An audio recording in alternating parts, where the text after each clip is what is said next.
Hi, hello, வணக்கம். இன்னைக்கு நம்ம சமையலில் பூரி கிழங்கு வாங்க செய்யலாம்.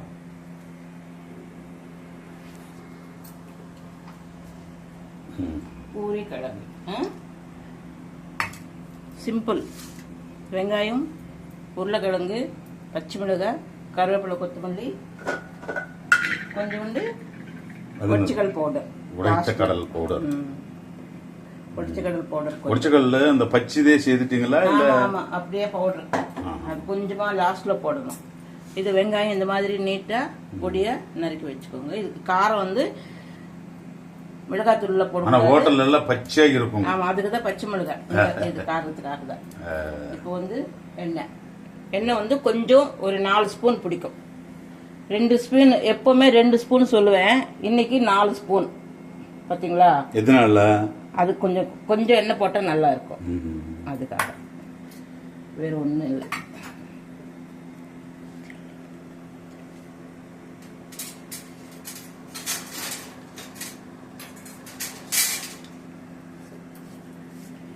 இது வந்து பூரி கிழங்கு. பூரி வந்து இன்னைக்கு நம்ம பூரி செஞ்சுக்கலாம்.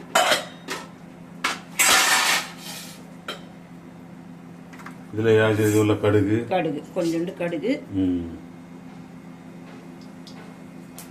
சிம்ல கொஞ்சோண்டு உளுத்தம் பருப்பு போட்டுக்கலாம். வேற எதுவும் வேண்டாம். இதுக்கு பூண்டு, இஞ்சி அதெல்லாம் தேவையில்லை. அதெல்லாம் போஸ்டா கொஞ்சம் ஹெவி ஆயிடும். பூண்டு அதெல்லாம் தேவையில்லை.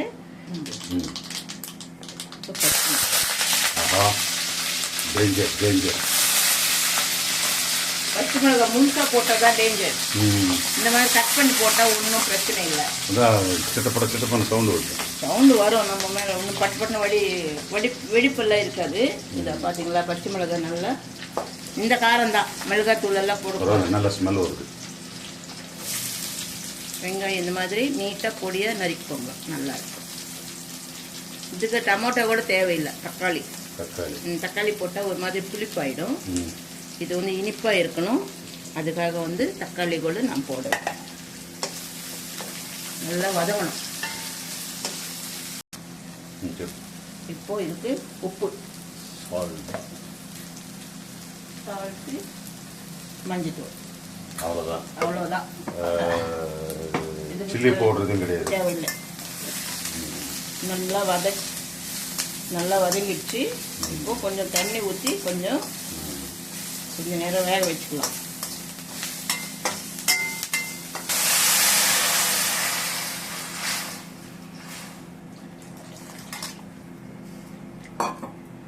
நல்ல ஸ்மெல் வருது. ஆமா, இப்போ வந்து நம்ம இதுக்கு பூரிக்கு வந்து மாவு ரெடி பண்ணிக்கலாம். இது நல்லா உருளைக்கிழங்கு நல்லா வெந்து போச்சு. உருளைக்கிழங்கு இல்லை, ஆனியன் பச்சை மிளகாய். ஆனியன் நல்லா வெந்துடுச்சு. பாத்தீங்களா? தண்ணி இருக்கு. இது போடலாம்ல, அப்சர்வ் ஆயிடும். இது போடணும், அந்த பவுடர் போடணும். அப்ப எல்லாமே அப்சர்வ் ஆயிடும். ரொம்ப ரொம்ப பெருசு எல்லாம் கட் பண்ணுவோம்.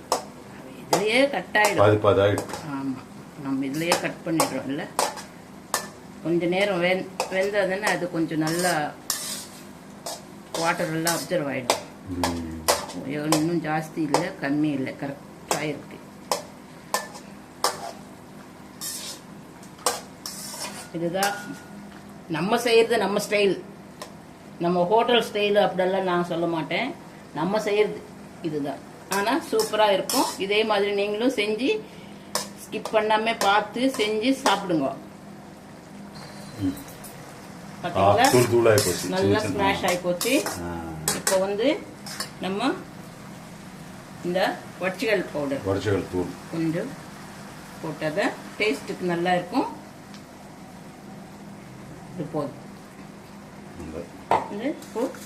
இந்த கருவேப்பிலை, கொத்தமல்லி, அவ்வளோதான். கிளைமாக்ஸ். சிம்பிளான மெத்தட்ல சுவையான பூரி கிழங்கு. பாத்தீங்களா? இதே மாதிரி ஸ்கிப் பண்ணாம பார்த்து செஞ்சு சாப்பிட்டுட்டு ஷேர் பண்ணுங்க, லைக் பண்ணுங்க, சப்ஸ்கிரைப் பண்ணுங்க.